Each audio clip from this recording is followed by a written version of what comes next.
Nu ką, sveiki gyvi, sveiki naujame sezone. Čia vienas iš senų tipo video bus, padiskutuokim iš karto. Tema, kurią diskutuosiu, tai apie VIN kodus ir apie duomenų apsaugą, kai dauguma Lietuvoje žmonių kasasi, kad VIN kodas mašinos yra mano ir aš neprivalau dalytis juo ir servisai turi atsiklausę manęs nurašyti ridą ir technikiniais ridą nurašyti ir pateikti į viešą erdvę. Tai kodėl aš tam nepritariu ir apie tai biskį plačiau vėliau. O iš karto biskį šiek tiek apie YouTube'ą. Tai naujų rubrikų daugmaž sugalvojau, kokių gal bus. Reikia iš tikrųjų pasikelti senas, nes tokius kaip Roast Internet, tipo pačirškyk internetą, kur turėjau tiesiog pizdavotis iš kokių nors užsieniečių, kur netaisyklingai darbus atlieka. Ir tankiai aš matau tokius video, tiesiog aš neusimu. Prisimenu, buvau paleidau kelis video ir tiesiog taip ir liko.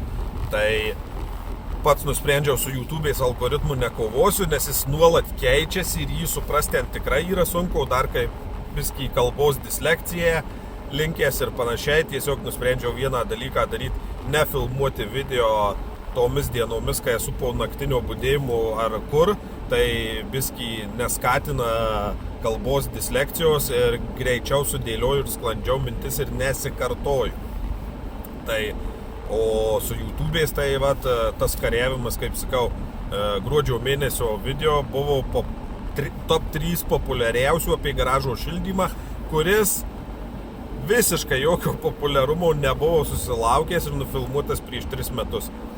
Po 3 metų jis kažkodėl šovė į viršų. Tai čia nieko nėra suprasta, aš irgi nekelsiu reguliariai, neprisirišiu prie dienos, kada galiu, tada keliu, jau kiek aš čia susirinksiu, tiek susirinksiu, nes iš tikro man YouTube'e tik yra reklama ir kas mano šituos descriptionus skaito, mano kanalo yra tikslas meistram parodyti, kas yra geras, klientam, kas yra geras darbas ir potencialiem meistram, kurie, nes aš neturiu žmonių iš tokio rato, kurie bandė šitą darbą dirbti.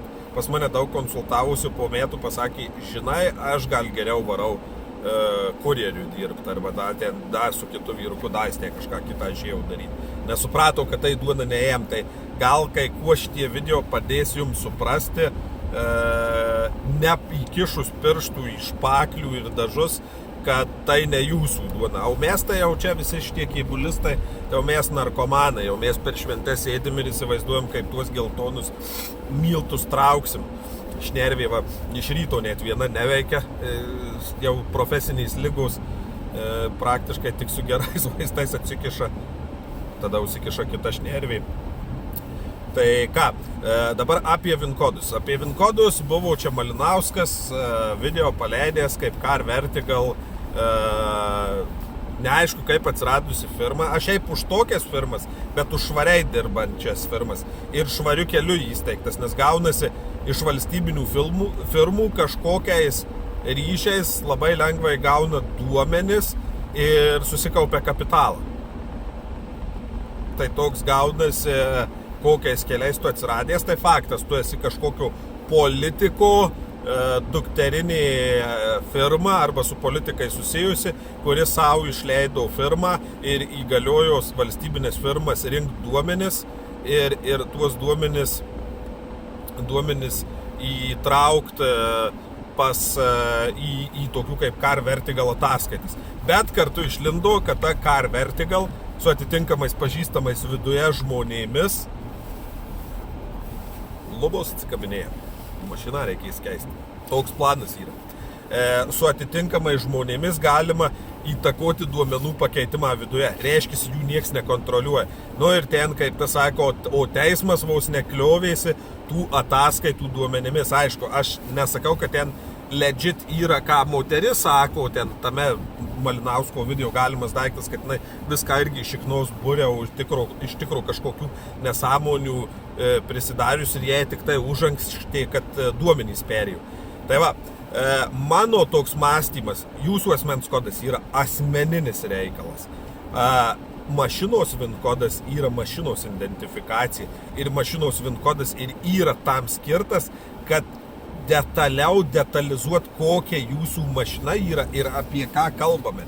Tai jūs, kaip ir sakot, valdytojas mašinos yra, bet mašinos VIN kodas yra mašinai priklausantis ir tam koncernui, kuris išleido mašinos identifikaciją.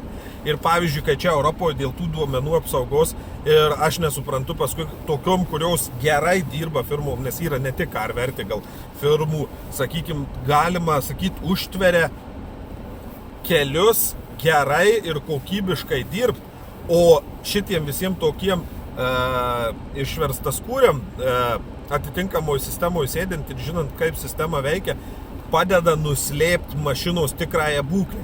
Ir paskui kiti pasakoja, kaip mes norim sutvarkyti, kad visoje Europoje ar Lietuvoje nebūtų mašinų grabų, bet kitoje pusėje įgalinam tam tikrus dalykus, kurie turėtų palengvinti sistemą. Tiesiog atsisėdai prie kombo pasijungiai, kad VIN, sakykim, visos skelbimų bendrovės turi būtinai pateikti VIN kodą. Ir tu tiesiog pasitikrinai arba per Car Vertical, arba dar kažkur. Ir tu tiesiog žinai, kad net neverta į šitą mašiną kišti jokių, kaip ta sako, net savo pinigų važiavimų į tą pusę, ar ten iš vieno Lietuvos galo trenktis į kitą. Tai kam tau trenktis, jeigu ta mašina ten yra kažkoks kotletas buvęs. Ir pavyzdžiui, kuo man patinka Amerikoje, nes Amerikoje, dabar aš pats planuoju tikriausiai pirkti iš Amerikos, yra ten pusiau įstatymas priimtas, kad aukcionuose parduodamų mašinų archyvas turi berods 5 metus būti saugomis. Ir dabar vazondavausi 3 situacijos, gal net 4 buvo. Įsivaizduokit, vienas žmogus paima, parašo jis VIN kodą, įpostinės viską, jisai įklijėvės viską ir pasakės, pirkau daužtą, susitvarkiau, nedidelis daužimas buvo, dabar noriu atsinaujinti. Ateini, susivedžiau VIN kodą, pyst, išmeta iš senų archyvų, tai prieš 3 metus, jo 2 metus viskas atitiktų, ką kalba, 3 metai su viršaus ten tas tarpas, taip ta mašina, pasižiūrėjau, lempa išmušta, buferio kampas, šiek tiek kapotas užlenktas, airbag iššovęs, nu, tai manau, kad tas auto airbagą tikrai pakeitė, ne apgaviką dėjau. Bet tas dalykas, tu net atvažiavęs, kai žmogus taip sakė, tu gali konkretizuotis, kuriai automobilio vietai skirti daugiau dėmesio. Kito skelbimo variantas. Mašina nebuvo daužta, parvaryta iš JAV, ten kažkokie defektai buvo, kažkas. VIN numerį nukopijuoju, įkeliu. Matosi, akivaizdžiai, ta pati mašinos spalva, mašina kotletas buvo. Kotletas, tiesioginė to žodžio prasme. Aišku, variantas yra, kad žmogus įpostino VIN kodą, jis jau nupirko sutvarkytą mašiną, jam prigydė, jis atsimena, ką aš nekėjau, jis pats nesuvokė pasitikrinti ir jis įsivaizduoja, kad parduoda nemuštą mašiną. Arba geras išverstas kūris, išvertėjęs akis, žino ir būtent, kad sužinojo, įjungė durnių, parduos su ta pačia informacija, kurią gavo, nors savo viduje žino, kad jau mašina kotletas. Ir galimas dalykas, kad ėjo idealiai, apžiūrinėjo ir, kaip ta sako, rado tokių feilerių, kurie nėra davesti. Ir jis jau galvoja, gal čia neapsimoka, aš gal parduodu kitam tą galvos skausmą. Buvo ir trečias variantas, mano mašina buvo nemušta, tiesiog labai baisiai kosmetiškai nuvažinėta ir tie kažkoks transmisijos defektas. Galvoju, meluoju rupūžė. Nusikopinu VIN kodą, įklijuoju, jo, skelbimuose stovi, matos, ta mašina tėvus ne per šakas, šerta visa tokia, salonas ten irgi baisus, vos ne ten galiniais audiniais kažkuo sulietos ir jo, parašyta transmisijos defektas.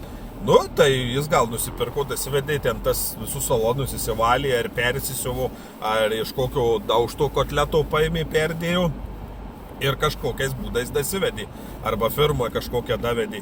Bet esmė, tu žinai, ar tau verta važiuoti, ar neverta važiuoti. Ir jeigu tu atvažiuoji ta mašina visa kotletas, visa apvaliai, tai ką tu ją eisi visą dieną tikrys 8 valandas, ar tu ar ją verta pirkti, tai nebent tau giliai pohui, tai tu atvažiuosi, nusipirksi tokią mašiną ir sakysi, nu, volė, man tinka, ką gavau, tą gavau. Bet aišku, tu radęs bent, kaip ta sako, žmogų, sakysi, kad negydyk. ten, kaip, sakykime, irgi vienas Buickas įkeltas, irgi pasižiūrėjau, smūgis palyginus nedidelis, ten tas ir tas, aukcione parduodas, Lietuvoje stovi, rida gali nesukta, nes būna, kad ir Amerikoje tas ridas persuka. Ir kas gerai, tau reiškia, tas VIN kodas sutaupo laikų. Sakykime, čia net iš Amerikos, net ataskaitų būdu yra viešai prieinama, nes jinai buvo parduodama per aukcionus ir aukcionai turi berods 5 metus saugot šitą visą informaciją susijusią su automobiliu. Ten gal dėl kažkokių teisinių niuansų ar dėl kažko, ar dėl mokestinių niuansų, kad turi būti 5 metus informacija prieinama. Tai va, šiam video tiek. Mano toks dalykas, VIN kodas nėra ir neturi būti saugomas pagal duomenų apsaugos dalyką. Jis turi būti kuo atviresnis ir kiek įmanoma atviresnis ir skelbimuose turėtų skelbėjai jį privalė dėti. Nes kai kurie jo vien tik nededa, nes teko ant durniaus susimokėjau, nes dabar SDK padarė privalomą ir SDK tu turi dėti.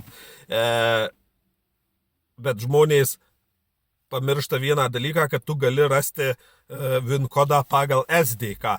Ir tas dalykas, aš įlindau, kaip tas sako, tik reikia daugiau pavargti.